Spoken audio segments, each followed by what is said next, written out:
Selamat pagi, siang, sore, dan dimanapun Anda berada. Saya ucapkan semua karena ini bisa dilihat terus-terusan abadi. Nah, jadi bisa pagi, siang, sore, dan malam.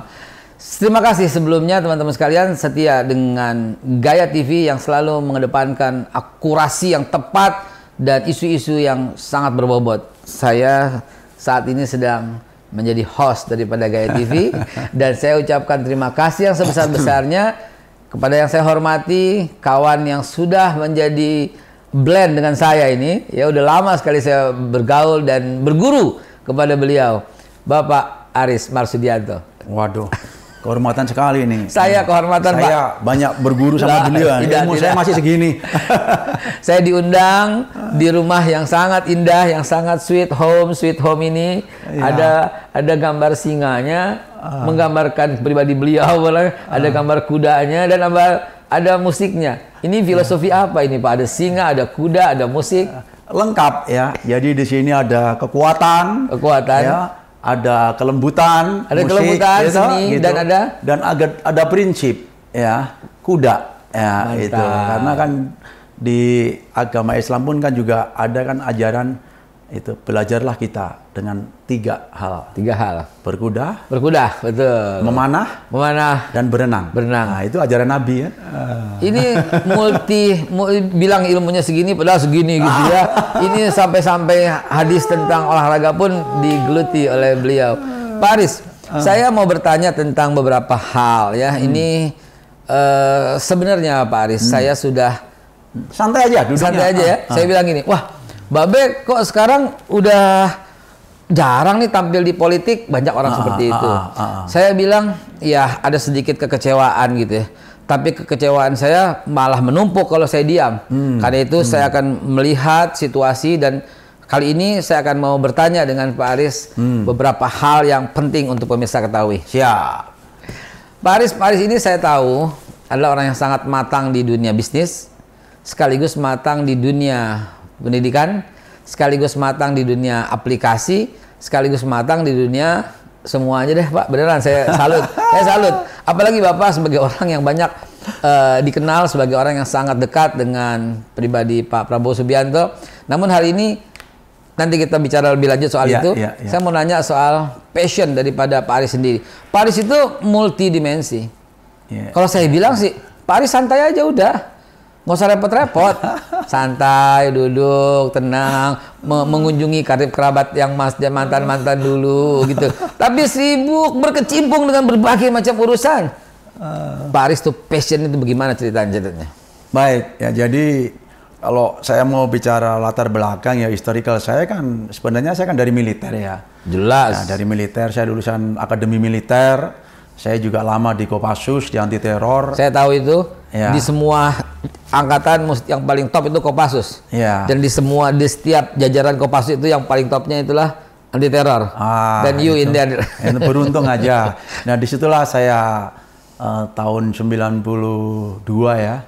Itu saya mengenal figur yang saya hormati ya sampai saat ini, itu Pak Prabowo Subianto. Ya, saya mengenal beliau udah cukup lama. Jadi saya perhatikan sejak saya Letnan 2, beliau masih Letnan Kolonel kalau nggak salah ya. Itu jadi tahun 92 itu. Dan di situ saya ada kebanggaan waktu ketemu beliau sebagai sosok komandan begitu ya. Itu menunjukkan sikap ketegasan, ya punya prinsip, punya wawasan, visioner dan memberikan kita ilmu-ilmu yang sangat bermanfaat. Waktu itu letkol. Waktu itu beliau masih letkol, ya masih letnan kolonel ya. Itu saya baru letnan 2, masih keluar dari akademi militer. Dari situ Pak Aris sudah melihat apakah beliau itu memiliki visi kepemimpinan ke depan. Dari situ Pak Aris sudah melihat? Sudah. Jadi tahun itu ya, itu beliau itu menerima kami yang dari lulusan Akabri ya, itu dari Akmil ya, itu beliau memberikan beberapa prinsip-prinsip atau moto tentang kehidupan. Boleh nggak share supaya ini sangat berguna nih, pemirsa Gaya TV dimanapun Anda berada. Ini kita masuk ke dalam satu poin yang merupakan salah satu nasihat yang didengar langsung oleh Pak Aris dari ya salah seorang guru bangsa, panutan bangsa. Boleh Pak Aris share moto-moto apa yang beliau sampaikan ke Bapak? Moto yang pertama kali ya, itu waktu kita baru mau pendidikan komando. Tapi sebelumnya kita dilatih dulu pendidikan para terjun di Batu Jajar. Yang waktu itu komandannya Pak Prabowo sebagai Komandan Pusat Pendidikan Pasukan Khusus ya. Begitu. Beliau memberikan kita salah satu moto yang namanya cybernetic atau cybernetika. Ya, cybernetic. Bila kita berpikir kalah, maka sebenarnya kita sudah kalah. Oh, wah, itu dalam banget itu. Itu. Jadi kita di situ sebagai prajurit, wah mendapatkan suatu moto, prinsip yang luar biasa, namanya cybernetic ya, cybernetika. Nah kemudian setelah kita latihan, Pak ya, kita terjun payung, ya, kemudian kita latihan di Batu Jajar, menempuh komando, banyak lagi yang kita dapatkan. Saya boleh komentar sedikit Pak? Mohon maaf nih, saya agak potong, kenapa? Saya takut keburu lupa. Bila kita berpikir kalah, maka kita akan kalah. Sebenarnya kita sudah kalah. Sebenarnya, boleh saya sampaikan, saya mau merinding ngomongnya nih. Itu firman Tuhan. Oh, oke. Dengan gaya bahasa yang beliau create. Jadi begini Pak. Saya baru tahu ini malah. Jadi gini, firman Tuhan bilang begini. Ana inda zanni abdi bi. Aku sebagaimana prasangka hambaku kepadaku. Oke. Jadi kalimat yang suci itu diaplikasikan oleh beliau dengan kalimat orang yang merasa kalah sebenarnya dia sudah kalah. Iya. Aku kata Tuhan sebagaimana prasangka hambaku kepadaku. Kalau kau berprasangka kalah, maka aku ya akan tinggal mewujudkan prasangkamu itu begitu kan? Iya. Jadi di situ pertama kali itu saya mendapatkan cybernetic itu. Jadi jangan pernah kita berpikir kalah. Karena kalau kita berpikir saja kalah, sebenarnya kita sudah kalah, tinggal nunggu waktunya aja. Setiap saat kita berusaha gagal, wajar, bangkit lagi. Gagal, bangkit lagi. Kadang-kadang Tuhan Yang Maha Kuasa itu menakdirkan kita berhasil urutan kelima. Ya berarti harus mengalami 4 kali gagal kalau kita pengen berhasil. Kadang-kadang diberikan urutan ke-11. Berarti kita harus mengalami 10 kali gagal. Nah itulah hidup manusia. Jadi selama napas ini masih ada, tidak ada namanya kata gagal dan menyerah. Apalagi untuk pengabdian kepada bangsa dan negara. Itu pertama kali saya Letnan 2, itu terngiang-ngiang sampai sekarang. Udah 30 tahun. Nah, kemudian ada satu lagi ya Pak ya, begitu kita masuk ke pendidikan Kopassus, itu naik lagi tingkatnya. Karena ini sudah kita bermain dengan ilmu-ilmu yang dalam tanda kutip ya, ilmu kemiliteran udah yang top-topnya kan di Kopassus itu. Beliau memberikan kita moto, make the impossible to possible. Buat sesuatu yang tidak mungkin menjadi mungkin. Nah itu, dan itu beliau implementasikan benar. Waktu itu beliau, kenapa Mount Everest itu hanya dinaikin oleh orang-orang yang dari negara-negara dingin? Kenapa kita di negara tropis dikira nggak bisa naik ke Mount Everest? Ayo kita, yang tidak mungkin kita buat menjadi mungkin. Dan alhamdulillah, semua orang tahu. Kalau nggak salah tahun 97 ya, bulan April, nyampe itu Kopassus di Mount Everest. Ya, make the impossible to possible. Buat sesuatu yang tidak mungkin menjadi mungkin. Kemudian beliau juga waktu itu, coba kita pecahkan rekor dunia. Masa hanya negara-negara besar yang bisa memecahkan? Itu terjun payung Pak, konfigurasi. Berapa ratus itu membentuk suatu konfigurasi. Ternyata juga bisa. Nah, pemirsa mesti lihat dulu Pak. Pemirsa, Gaya TV, dimanapun Anda berada, kita lihat gambaran tentang ditaklukannya Mount Everest oleh pasukan Kopassus. Kita lihat berikut ini. Pada tanggal 26 April 1997, tim nasional Indonesia ke puncak Everest berhasil mengibarkan bendera merah putih di puncak tertinggi dunia setelah mendaki melalui jalur selatan Nepal. Tim yang terdiri dari anggota Kopassus, Wanadrik, FPTI, dan Mapala UI ini diprakarsai oleh Komandan Jenderal Kopassus, Mayor Jenderal TNI Prabowo Subianto. Allahu Akbar. Muslim yang terbesar, kita pertama, itu suatu kebanggaan kita, dan Prabowo waktu itu perhatian khusus.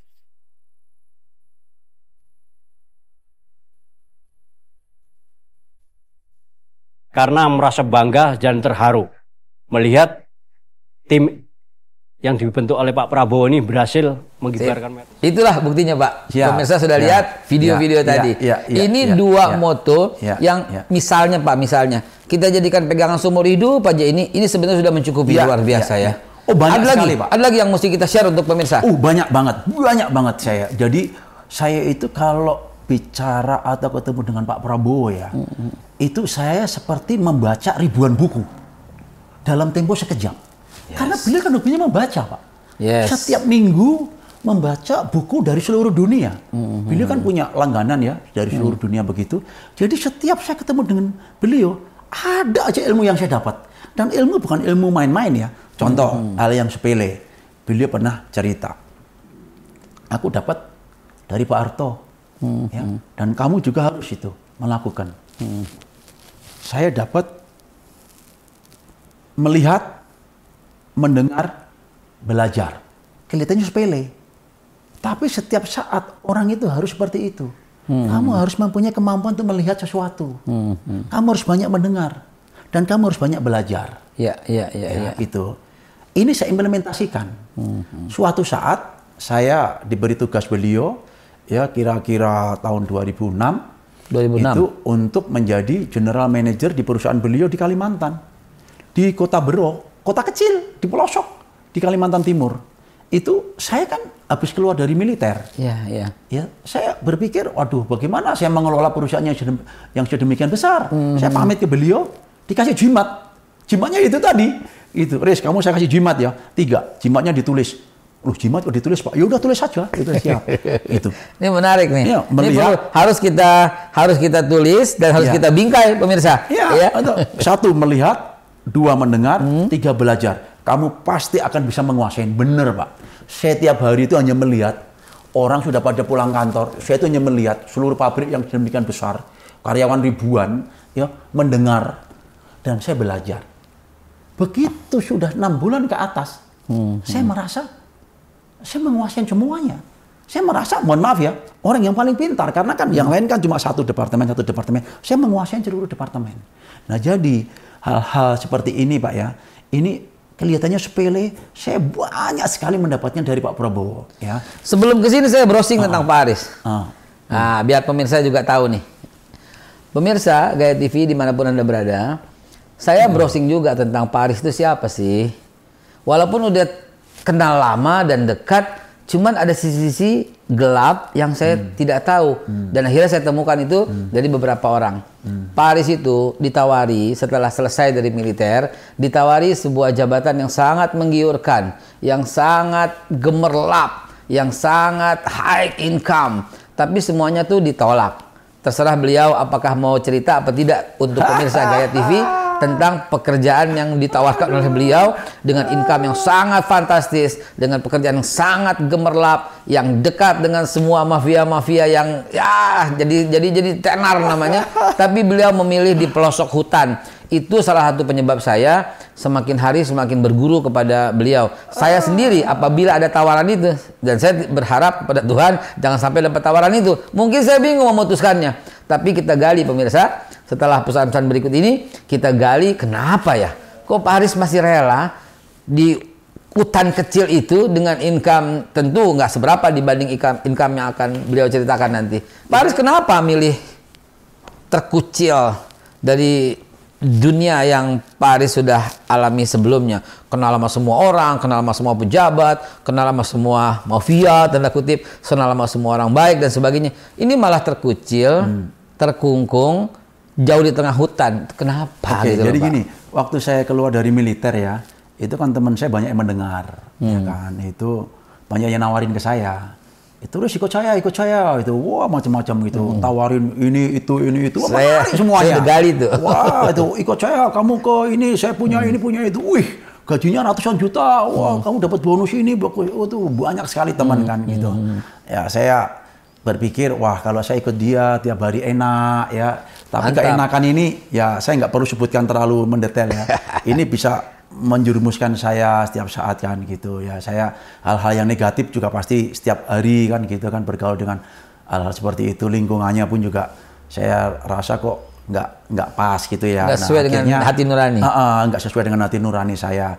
Nah suatu saat saya itu lewat di gedung Bidakara, yang itu kantornya Pak Prabowo. Ya. Nah, wah saya mendadak itu, saya langsung mampir dan alhamdulillah singkat kata ya, saya itu ada waktu ya diberi kesempatan besoknya ketemu dengan beliau, ya saya dibantu oleh sepri beliau gitu, saya besok ketemu, nah begitu ketemu dengan beliau ya beliau menawarkan ya kalau mau bergabung boleh ya diberikan job ya sesuai apa yang saya inginkan. Saya kan kepengen di perusahaan ya itu, walaupun mungkin harus di luar Jawa ya, harus di Kalimantan ya, mungkin di daerah terpencil remote area ya, tapi di situ saya punya keyakinan Pak Michael ya, saya punya keyakinan saya akan mendapatkan ilmu, saya akan mendapatkan kebaikan, dan saya akan mendapatkan masa depan yang sehat. Itu karena kita loyal. Yes. Itu karena kita percaya dengan beliau. Yes. Itu karena kita tahu kita diarahkan oleh siapa. Ya. Jadi Ya. Pak Aris tidak melihat materi. Ya, tidak melihat gemerlap. Tidak. Tapi karena melihat sosok figur. Yes. Saya punya bapak yang ini saya akui, saya cukup bangga, saya kagum sama beliau dan itu sudah teruji. Saya melihat sekian puluh tahun, beliau orang yang tegar, orang yang visioner, orang yang baik, orang yang humanis, orang yang selalu perhatian sama orang kecil, orang yang banyak ilmunya. Pokoknya ini saya pikir susah cari tandingannya seperti itu. Jadi saya merasa bangga ikut beliau, tidak semata-mata saya mempertimbangkan materi. Gitu. Kalau saya melihat beliau begini Pak, beliau ini orang yang udah selesai dengan urusan pribadinya. Ya. Pak Aris, Ya. Pak Aris bayangkan sesuatu yang indah sekali, saya yakin beliau sudah punya. Ya. Pak Aris ingin sesuatu, saya yakin beliau sudah merasakan. Ya. Dan beliau itu sebenarnya udah selesai dengan pribadinya. Ya. Kalau saya menilai ini ya. Ya. Dan sekarang beliau menyibukkan diri dengan kesibukan yang begini. Dan saya juga cukup kenal beliau, bahkan dekat. Dan saya ketika ke Hambalang, saya lihat kalau saya jadi beliau, udahlah, gue nggak ngurusin apa-apa, tenang, santai di Hambalang, nikmatin hidup dengan karyawan-karyawan yang sangat setia, yang loyal, dan juga bisa mesejahterakan para karyawan dengan bisnisnya yang banyak. Udah selesai dengan ini. Pak Aris, kalau saya ngeliat ke situ, bagaimana pendapat Pak Aris apa yang saya sampaikan ini? Karena apa ya? Pak Aris santai. Santai ya. Santai aja loh. Karena Pak Aris pasti lebih tahu, lebih dekat. Bagaimana Pak Aris menilai apa yang saya ucapkan barusan? Beliau adalah orang yang sudah selesai dengan urusan pribadinya. Itu benar ya, 100% ya. Jadi saya beberapa kali itu malah saya bertanya, Bapak, kenapa sih Bapak kok masih mau mikirin negara yang notabene orang lain saja Pak, yang sudah pada posisi Bapak udah lengkap segala-galanya, itu boro-boro mikir negara Pak gitu, itu sama teman sendiri sama ini aja kadang-kadang juga lupa kan itu. Tapi kenapa ya, Riz, itu gen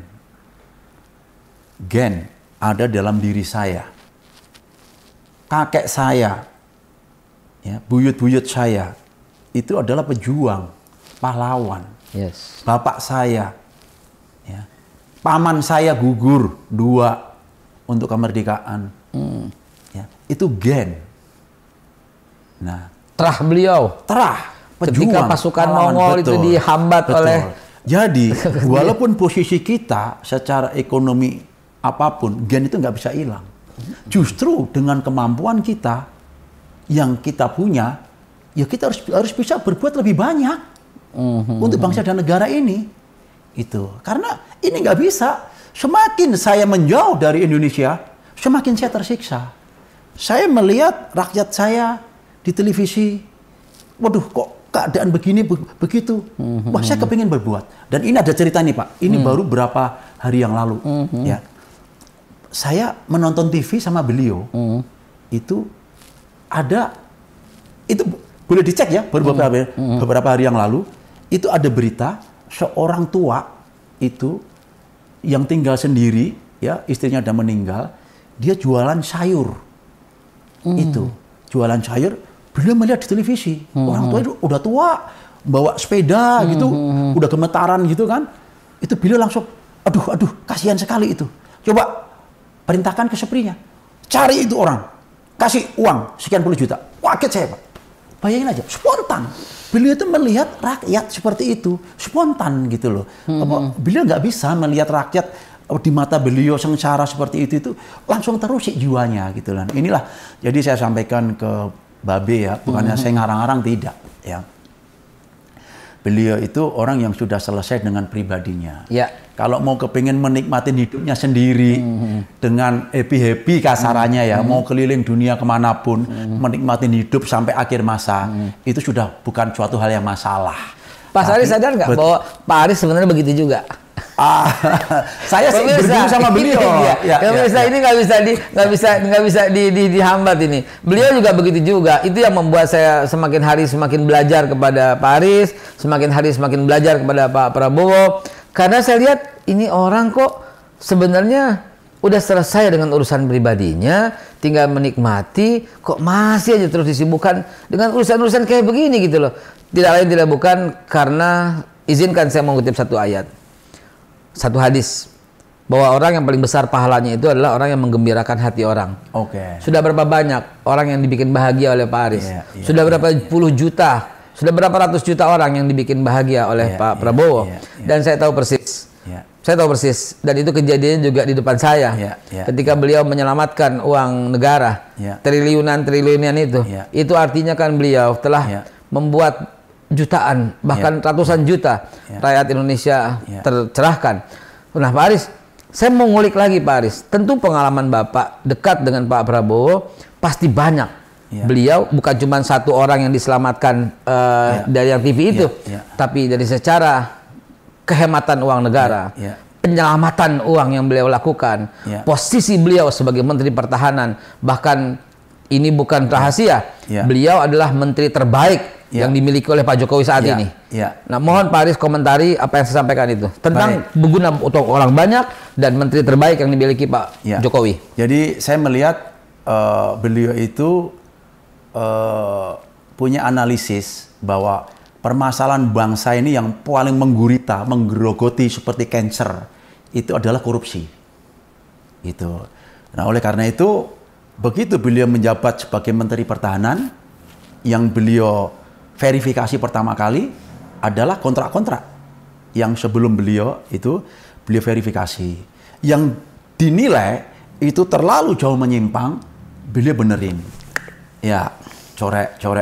Nah, waktu itu kurang lebih sekitar 51 triliunan ya waktu itu ya, sekitar ya apa 4, sekian miliar US dollaran itu ya. Waktu itu terselamatkan. Sampai sekarang mungkin juga udah nggak tahu sudah berapa banyak lagi ya. Itu nah kapal di sini selam macam-macam. Nah, itu beliau berbuat yang terbaik sesuai dengan domain beliau. Ya, selaku Menteri Pertahanan. Nah, ini spirit ini moga-moga bisa menjadi sweetener bagi departemen lain, bagi kultur budaya kita ya, karena beliau banyak sekali melihat kehidupan di negara-negara maju ya, beliau mempelajari semuanya itu, bahwa kalau negara mau maju itu harus dimulai dengan aparaturnya yang bersih, dengan pemerintahan yang kuat otomatis kan, ya itu dari otomatis seluruh sumber daya ya itu akan bisa dikontrol, dimanage, didevelop dengan baik ya.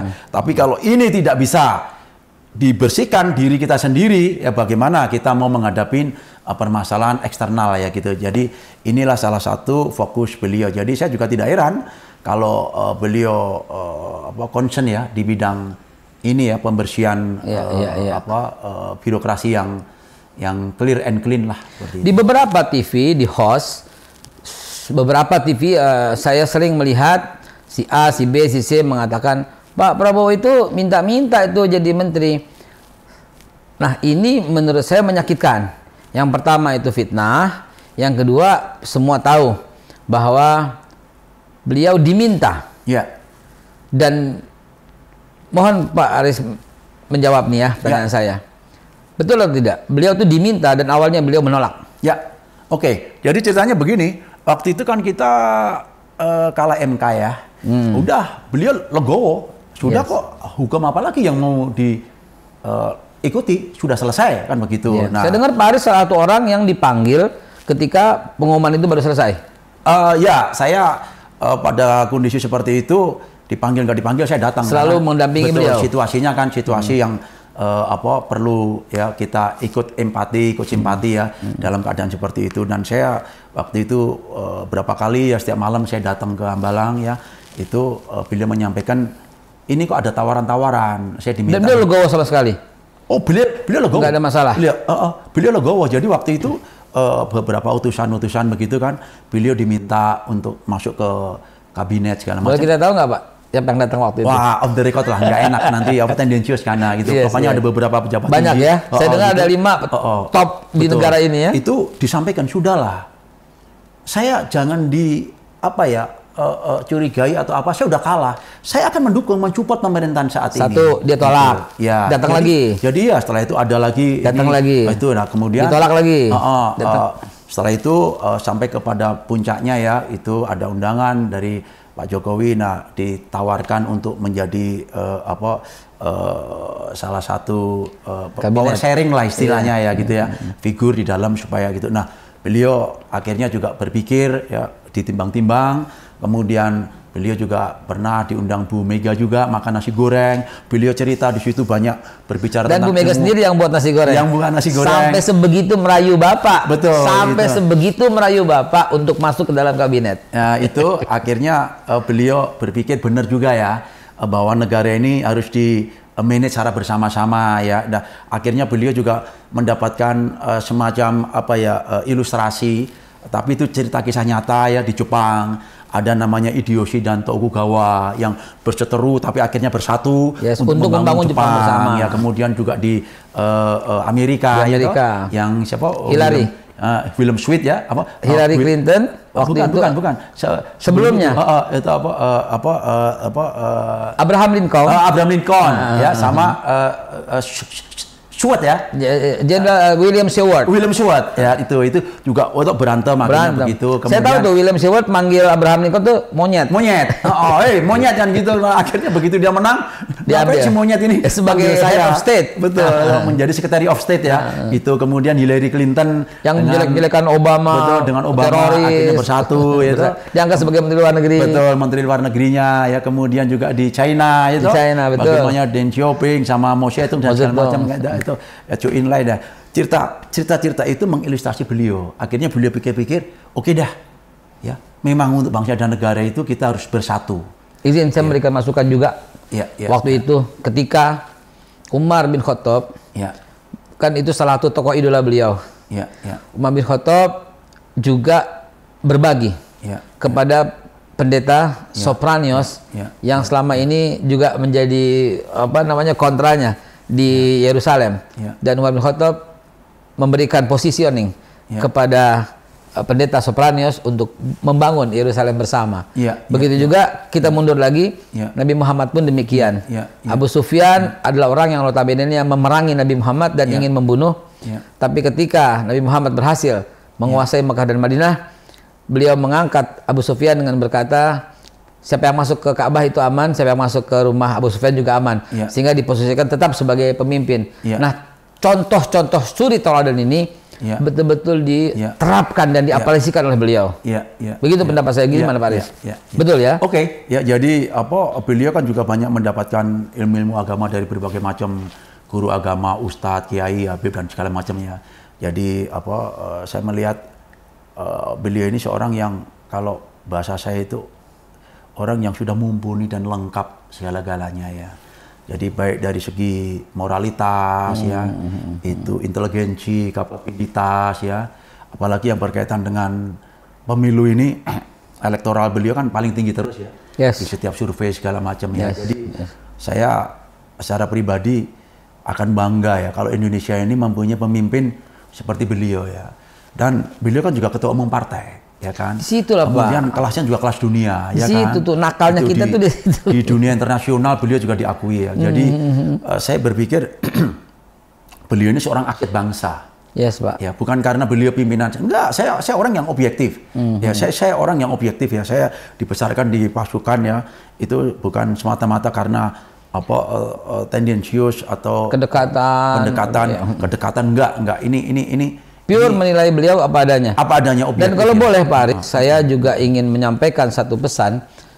Beliau masuk ke dalam kabinet pada waktu itu itu sebenarnya ini nakalnya saya ya, melihat banyak yang tersakiti, enggak, kecewa. bukan. Kalau yang di bawah tuh udah urusan beres dia beres. Saya ngeliat gini Pak Aris, ini jangan-jangan pihak yang mengajak beliau ini juga ngeri. Kenapa? Sebenarnya lebih daripada separuh bangsa ini masih cinta dan loyal sekali kepada Bapak Prabowo. Ya, sehingga ada kengerian kalau beliau tidak masuk ke dalam kabinet. Ini nakalnya pemikiran saya gitu ya. Ini mereka tuh ngeri juga kalau sampai ini, mohon maaf ya, kalau seandainya Pak Aris tidak berkenan menanggapi. Saya ngelihat seperti itu. Dan masyarakat ini sebenarnya sangat besar cintanya kepada beliau. Sehingga untuk kalau sampai tidak masuk akan dikhawatirkan terjadi gejolak yang lebih besar lagi. Sehingga dengan masuknya beliau menjadikan persatuan, kesatuan, dan ketenangan dan kenyamanan berlaku dari Aceh sampai Papua. Nah, saya lihatnya begitu. Oke, saya tanggapin ya. Yes. Kalau kami melihat itu hal yang positif. Yes dong. Dari Pak Jokowi dong. Dan kabinetnya ya dan pemerintahnya. Karena beliau berpikir secara utuh, komprehensif untuk kepentingan, kemaslahatan, kemajuan, kesejahteraan bangsa dan negara ini. Nah, itu jadi akhirnya diberikan kesempatan kan kepada Pak Prabowo yang notabene selaku rivalitas ya. Ini suatu hal yang luar biasa dan ini teladan kejiwabesaran Pak Jokowi ya. Suri teladan Pak Jokowi dan Pak Prabowo mengerti itu. Nah, makanya gayung bersambut kan. Nah, sehingga sekarang kita melihat ya di 3,5 tahun ini ya, ini kan pemerintahan bagus ya, kita dihajar COVID-19 dan dia Indonesia masih betul masih tumbuh positif ya, keadaan ekonomi juga tidak terlalu jatuh sekali gitu. Dan kita melihat perkembangan di berbagai macam dunia ya. Indonesia sekarang masih papan atas lah seperti itu. Dan ini suatu hal yang perlu dicontoh oleh semua pihak ya, bahwa rivalitas itu sebenarnya hanya kontestasi sementara. Begitu sudah diputuskan siapa yang menang, siapa yang kalah, bersatu untuk membangun bangsa itu. Nah, inilah salah satu bentuk contoh pembelajaran ya, dua figur yang hebat, Pak Jokowi dan Pak Prabowo, yang moga-moga ini bisa diteruskan oleh anak cucu dan generasi selanjutnya ya. Karena ini memerlukan jiwa besar ya, memerlukan suatu pengendalian emosi, ego ya, kedewasaan ya, kematangan, berpikir luas untuk masa yang lebih banyak. Ya. Jadi kalau boleh sebagai akhir dari obrolan yang sangat menarik ini, boleh nggak kita ngambil kesimpulan bahwa ke depan kita memerlukan figur pemimpin yang betul-betul bisa menyatukan semua. Artinya menyatukan itu adalah satu, bukan lagi orang yang bisa dipengaruhi oleh yang lain. Beliau betul-betul independen. Beliau berwawasan internasional. Dunia mengakui kepiawaian beliau. Terakhir proposal Ukraina yang begitu keren beliau sampaikan, yang ternyata sekarang akhirnya diikuti oleh beberapa yang dulunya tidak mau melihatnya. Begitu juga soal yang lain. Nah, mohon Pak Aris komentari di akhir sesi kita ini. Dan satu lagi ntar, tolong Pak Aris sindir juga nih ya. Pak Aris bagaimana ngelihat soal elektabilitas? Karena saya lihat yang maju sekarang ini kan 3 kandidat gitu ya, yang kalau kami dari pihak wartawan, dari pihak sosial media melihatnya, yang pemimpin partai itu cuma beliau. Jadi kepemimpinan yang ketok palu kan beliau. Kalau yang lain mohon maaf, yang ketok kan orang lain. Gimana Pak? Saya tanggapin tentang internasional dialog di Shangri-La ya, IISS ya. Itu dialog di Shangri-La di Singapura ya. Itu di sini saya melihat bagaimana seorang figur Prabowo Subianto menunjukkan kelasnya, menunjukkan kelasnya ya, kelas dunianya ya. Karena kan 2 kali kan beliau mengikuti, ya itu kan nendang. Jadi seluruh mata dunia terarah ke Indonesia. Bahasa Inggrisnya fasih. Wah, kalau itu sudah nggak diragukan bahasa lagi. Prancisnya, kalau bahasanya sudah nggak diragukan. Semua orang melihat. Tapi gagasan dan idenya, terobosan-terobosan ini yang membuat mata dunia terbuka. Oh, ternyata ada pandangan yang sangat objektif yang dikemukakan oleh seorang Menteri Pertahanan yaitu Indonesia. Nah, ini satu poin dulu. Indonesia naik kelas dunia Naik kelas. karena beliau. Betul. Nah, naik kelas. Akhirnya banyak mendapatkan sambutan kan. Dan yang memberikan sambutan itu adalah negara-negara top. Yes, Pak. Ya, itu 10 top negara top dunia itu ya. Mulai dari Amerika, Jerman, ya, China, itu Rusia dan lain sebagainya. Bayangin. Di sini artinya seorang Prabowo Subianto itu membawa Indonesia dengan tempo waktu sesingkat-singkatnya naik kelas ke papan atas. Ya bisa dikatakan top 10 dunia ini sekarang Indonesia. 10 minutes. Kalau saya kasih judul 10 minutes to top 10. 10 minutes to grow up Indonesia. Nah, ini nah, mengenai bagaimana proposalnya, ini kan namanya dialog. Gitu. Ya marilah diskusikan. Nah, kita diskusikan. Ya itu wajar karena kan namanya perseteruan itu kan ada pro dan kontra. Ya kan? Itu wajar. Tapi dari 5 proposal itu sangat objektif. Yes, Pak. Ya. Dilihat dari sisi mana ya kita membahasnya ya. Tapi ini membuka kacamata dunia dan saya baru tadi itu ya melihat salah satu literatur Putin itu sudah mempertimbangkan sekarang untuk demilitarisasi. Artinya Putin perhatian kepada usul Pak Prabowo Subianto. Gitu loh. Nah, lagi-lagi Indonesia naik kelas. Nah, naik kelas lagi kan. Bayangin itu. Nah, ini. Jadi di sini ya saya melihat beliau seorang yang benar-benar internasional kelas. Visinya, pola pemikirannya, dan ada yang namanya karisma. Olimpiade kita juga jeblok terus. Tetapi ketika beliau fokuskan satu sisi aja, pencaksilat. Oke. Keren. Wah, kalau kita bicara prestasi. Dunia lagi.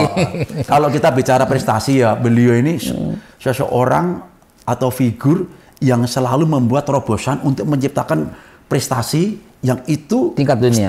Standarnya internasional. Coba pencaksilat. Kita juara dunia, juara SEA Games, juara macam-macam dan juara umum lagi. Ketika beliau dipercaya untuk memegang itu kan? Betul, ya pencaksilat. Sekarang mimpi beliau Indonesia bisa masuk ke Piala Dunia. Nah, makanya kemarin beliau mengirim U16 ya Persib yang juara Nusantara Open ke Akademi Aspire ya. Itu di Qatar. Itu akademi paling top di dunia itu. Ya kita berharap Indonesia akan punya atlet-atlet sepak bola yang nanti bisa masuk ke Piala Dunia. Dan sekarang Bapak kan juga buat sekarang. Tentang yang saya kecil-kecilan aja. Itu mania. Prabowo Mania Cup di Solo ya, kecil-kecilan itu 32 klub ya itu. Oh, nggak kecil itu, Pak. Itu mantap itu. Tapi sekarang Pak Prabowo sedang membuat akademi bola. Kalau nggak salah namanya Garuda Yaksa Academy ya. Garuda Yaksa Academy. Untuk bola. Nah, nanti kita tunggu launchingnya ya. Itu pemuda-pemuda dari Aceh sampai Papua tuh dipilih yang terbaik untuk. Betul. Nanti akan dipilih itu namanya kan akademi kan. Nah, jadi mana dipilih talenta-talenta yang mempunyai bakat bola. Dan nanti akan dididik di Akademi Garuda Yaksa Akademi Bola itu. Mantap. Nah, nanti kita berharap sekali. Saya melihat baru dibangun-bangun ya. Cuma nanti kapan launchingnya karena saya bukan memidangin itu. Jadi ini ya salah satu terobosan ya Pak Prabowo untuk membesarkan bangsa ini dari semua sektor, dari semua lini. Makanya kalau penilaian saya ya dengan jabatan menteri ya ini terlalu kecil ya. Jadi beliau itu kalau diberi kesempatan menjadi seorang presiden itu udah luar biasa. Ya, akan membawa Indonesia lebih baik, namanya makin harum. Dan upgrade-nya sangat tinggi dan sudah terbukti dengan pengalaman historis. Nggak akan lama. Saya pikir kalau beliau pegang tampuk ya kepemimpinan sebagai presiden itu dalam tempo 5 tahun saja Indonesia saya yakin itu ya bisa dieksploitasi semua sumber daya alamnya dari hulu sampai hilir, hilirisasi itu tingkat kesejahteraan, income per kapita disegani dunia, wah dan segala macam dah. Dan itu harus saya tutup dengan kalimat begini, mohon maaf karena waktunya Pak Aris. Saya tutupkan kalimat begini. Apabila itu terjadi dan tentu harapan kita terjadi, ternyata ini bagian dari perkabulan doa-doa semua orang yang pernah berdoa untuk itu. Amin. Dan jangan lupa, setiap doa tidak instan, ada yang tidak instan dikabulkan. Rupanya doa-doa kita 2019 di mana-mana itu terkabulkan di 2024. Begitu harapan Pak Aris. Amin. Harapan kita semua ya, bangsa Indonesia. Dan harapan kita semua. Baik pemirsa GTV dimanapun Anda berada, sangat menarik perbincangan ini agar kita menjadi fair menjadi bisa melihat apa adanya, dan saya melihat kejujuran dari mata Pak Aris itu sangat terlihat, dan mudah-mudahan saya termasuk orang yang bisa melihat itu. Kenapa? Karena itu ada ilmunya Pak Aris. Namanya face reading. Wah. Dan Pak Aris termasuk orang yang sangat bukan loyal karena kedekatan, tapi loyal karena memiliki seorang guru bangsa bagi beliau dan bagi kita semua, Bapak Prabowo Subianto. Bapak ideologi. Bapak ideologi. Ya. Guru bangsa juga sekarang. Ya, guru dengan bangsa. segala macam poin-poinnya tadi. Iya. Pemirsa bisa melihat diskusi ini dan memberikan poin-poin, mencatatnya, mencetaknya, dan membingkainya. Sebagai apa? Sebagai suatu bahan untuk guru bangsa. Saya Haikal Hasan dari Gaya TV untuk pemirsa Anda setia. Terima kasih, selamat pagi, siang, sore, dan malam. Dan wassalamualaikum warahmatullahi wabarakatuh. Waalaikumsalam warahmatullahi wabarakatuh. Oke.